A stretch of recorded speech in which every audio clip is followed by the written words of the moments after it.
Hola, muy buenas.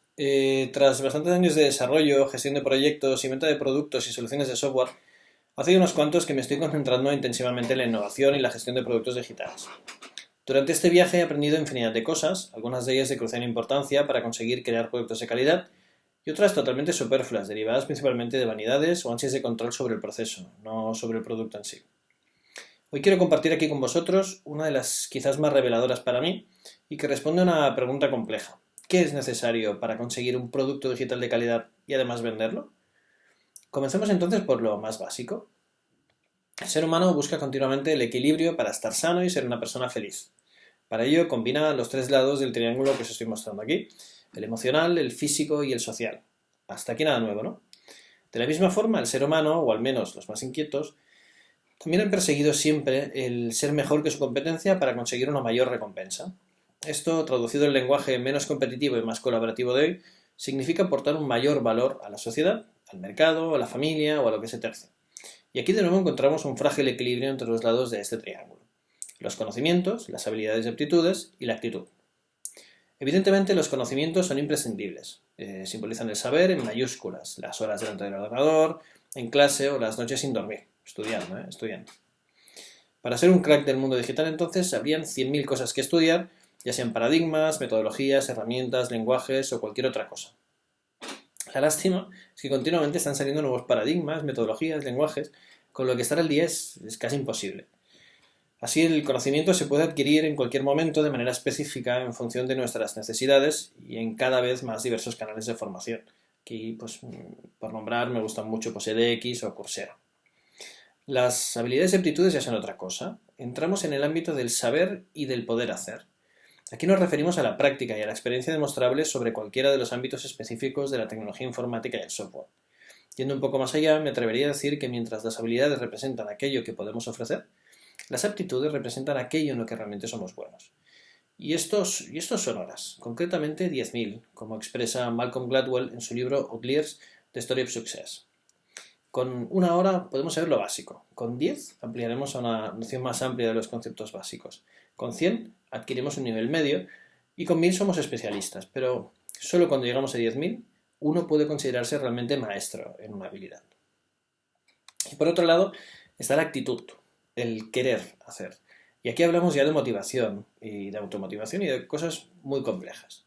Como no soy un experto, tan solo os aconsejo que escuchéis algunas de las reflexiones al respecto de Víctor Coopers para entender la gran importancia que tiene este lado del triángulo a la hora de conseguir el deseado equilibrio. Podemos ser más listos que Einstein, podemos ser más habilidosos que Messi y continuar siendo unos completos cenutrios, creo. El valor a aportar al que me estoy refiriendo es referido muchas veces como competencias profesionales, y que sepáis que existe mucha literatura sobre este concepto, o bien específicamente orientado a la industria del software y todos sus sabores, o a las que debe tener un líder, al desarrollo de las mismas, a su evaluación y a muchas otras cosas. Pero hoy lo que a mí me interesa de ello es conocer cuáles son aquellas que conforman la mentalidad de las personas, equipos o organizaciones que consiguen crear esos productos de calidad y, como decía antes, además que sus clientes los compren con una sonrisa en la boca.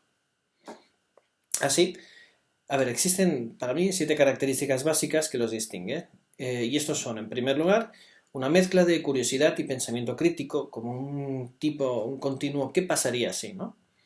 Creo que la representación más acertada de esta característica sería una sala llena de gente, trabajando todos diversas ideas y alternativas, una sala sin discusiones, sino todo lo contrario, donde a cada nueva aportación pudiera seguir una aportación positiva del estilo sí y además.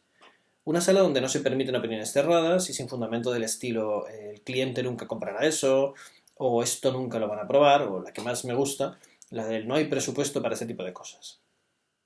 Resumiendo, sería la continua búsqueda de los límites, en lo que en el lenguaje modernillo llamarían el salir de la caja, o ser inusual.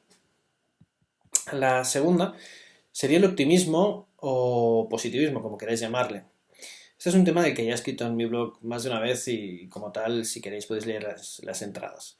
Aquí no se trata de estar enchufado y engañarse con grandes dosis de café y estupefacientes. Estamos hablando de ser capaz de ver las dificultades y contrarrestarlas con oportunidades, siempre con los pies en el suelo, pero con la actitud correcta, que nos permita seguir adelante. No hablo de llegar a algo indefectiblemente, porque ese es el objetivo, Hablo de seguir adelante en el proceso, aunque eso puede llegar a significar la conclusión de que no hay producto posible. Muy relacionado con lo anterior está la capacidad de experimentación.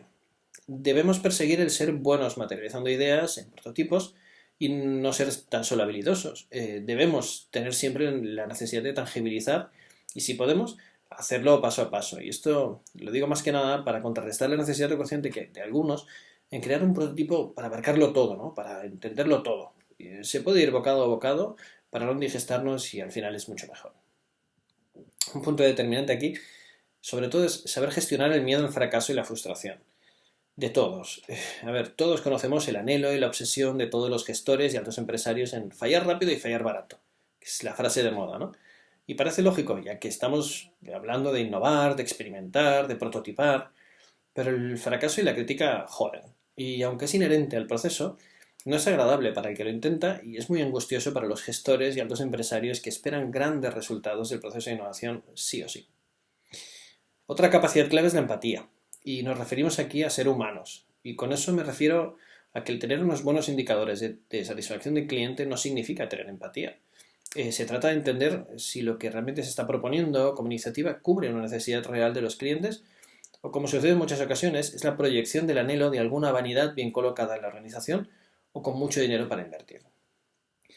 Igualmente, es crucial poder verbalizar esta empatía de manera que el resto pueda entender los inputs y trabajar con ellos.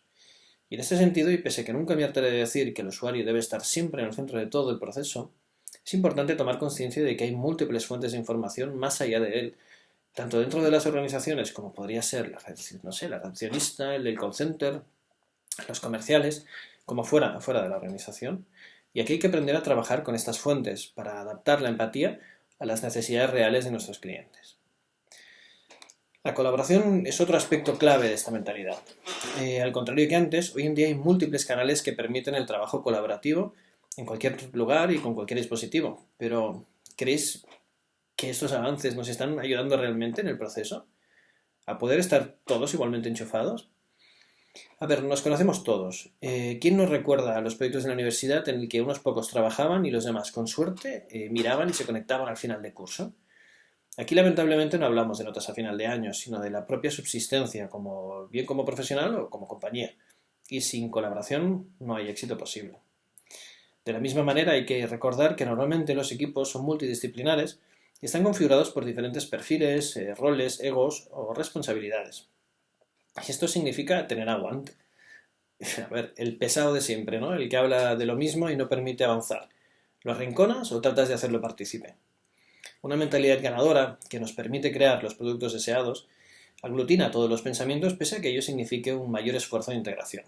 Los resultados muchas veces son sorprendentes y realmente lo merecen. Otra capacidad importante es la orientación a la experiencia. Se trata de ver el bosque y no concentrarse en los árboles. Es cuestión de poder pensar más allá del problema concreto para abrazar toda la experiencia del usuario a su alrededor. Quizás un cambio en un punto diferente al que se cree la fuente del problema puede tener un impacto enorme en cómo los clientes perciben el servicio o el producto. Una mentalidad excesivamente enfocada a lo que ya sabemos o a los detalles en los que nos encontramos cómodos o que se pierde siempre en las mismas asunciones de siempre, pues nunca nos va a permitir tomar conciencia de las problemáticas reales. Si siempre haces lo mismo, siempre llegarás a las mismas conclusiones. Y por último, pero no por ello es menos importante, nos encontramos con la creatividad. Es una obviedad, ¿no? Decir que para conseguir un producto de éxito debemos tirar de creatividad. Pero es que lamentablemente eso no pasa. La presión de los resultados no permite que la gente dedicada al proceso tenga el tiempo y el espacio suficiente como para actuar en el modo abierto, ¿no? En el modo que es el caldo de cultivo primigenio de cualquier idea. Aquí vuelvo a recordar que ya he hablado en diversas ocasiones en mi blog de cómo la creatividad está relacionada con la innovación. Y vuelvo a decir, cuando queráis podéis leer las entradas. A ver, disponer de esta mentalidad y por consiguiente de estas competencias es condición necesaria, pero no suficiente. Si lo que queremos realmente es materializar y comercializar productos digitales de calidad, tenemos que pensar ahora en la parte más práctica del proceso, la que nos debe asegurar que podemos hacerlo realidad. Para ello volveremos al triángulo inicial que nos mostraba el equilibrio de la salud duradera en el ser humano. Si proyectamos este triángulo hacia la organización que debe liderar y gestionar el proceso de ideación y desarrollo de un producto de calidad con éxito, obtenemos un nuevo triángulo con un nuevo equilibrio y en él vemos que existen tres factores clave que debemos controlar: la estrategia, la ejecución y los valores. Pese a que la estrategia es la madre del cordero, creerme, hoy no voy a hablar de ella. Me quiero concentrar en los otros dos lados y en cómo conectarlos para asegurar este éxito. La mentalidad ganadora que os he mostrado debe formar parte de los valores de la organización junto con otros tan básicos como la confianza o la propia marca. Entonces, ¿cómo conecta toda esta mentalidad con la necesidad de ejecutar con éxito todo lo que nace de un proceso creativo basado en Design Thinking? Pues aquí es donde entra el concepto tan manido del esto hay que aterrizar, ¿no? Y aquí aterrizar significa aplicar inteligentemente las metodologías ágiles. Así, la ejecución que gestiona cosas tan esenciales como los costes, la logística, la velocidad de desarrollo, el soporte o la propia operación, debe basarse sin dudarlo en el paradigma ágil. ¿Y por qué lo afirmo con tanto énfasis? Pues porque ya he hablado de ello en un par de vídeos que tratan de explicar lo que son estas metodologías y cómo hacer que los proyectos de desarrollo de software tengan éxito combinándolos con el Design Thinking. Os invito realmente a que les echéis un vistazo, están disponibles en mi blog. Por otro lado, un punto esencial en todo esto es poder asegurar la continuidad del proceso. Y aquí debo advertir sobre la acuciante necesidad que tienen las organizaciones que opten por el camino del éxito de disponer del talento necesario para materializar primero y engrasar después la conexión entre el mundo de la creatividad y el mundo de la tecnología y el desarrollo. ¿Por qué? Porque hoy en día no hay roles específicos en la industria del software que cumplan esa función, sino que ésta se acostumbra a distribuir entre diferentes perfiles, lo que conlleva diferencias de criterio, de visión y por consiguiente un mayor riesgo para el proceso. Y tampoco compruebo yo que existan demasiadas personas con esa especial sensibilidad que les haga capaces de hacer la función de intérprete, es decir, de participar, percibir y saber transmitir las soluciones basadas en la experiencia del proceso creativo y plantear una solución tecnológica acorde pensando en aspectos como la infraestructura, plataformas, servicios o aplicaciones. Puede parecer que esté pidiendo lo imposible, pero no es así. Esas personas existimos. Somos capaces de hablar de arquitectura de software o plataformas como servicio a la vez que participamos en actividades propias del descubrimiento o proyectos completos de definición de la experiencia de usuario.